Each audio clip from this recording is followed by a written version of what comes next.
Kuu ya Tanzania ni Bank of Tanzania kuanzia mwaka 2006 hadi mwaka 2010. Kwa hiyo ametenda katika Benki Kuu ya Tanzania akiwa mchumi daraja la kwanza kabla ya kuondoka huko na kuingia katika uga wa kisiasa alipokwenda kubisha hodi pale Iramba Magharibi, akapata nafasi hiyo ya kuchaguliwa kwa mbunge alikiachana na masuala ya uchumi kule Benki Kuu.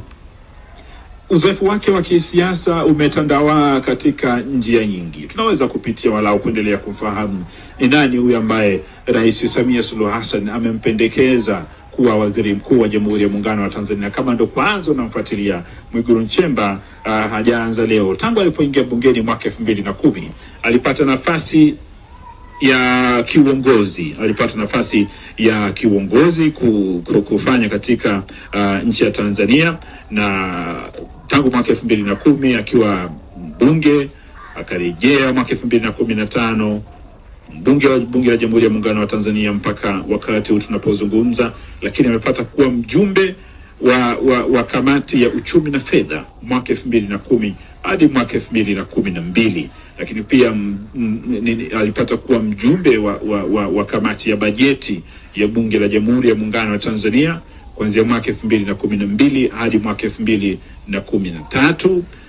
Mwigulu Nchemba huyu katika Chama cha Mapinduzi, kijana wa Chama cha Mapinduzi huyu amepata kuwa muhazini wa Chama cha Mapinduzi kuanzia mwaka 2011 hadi mwaka 2012.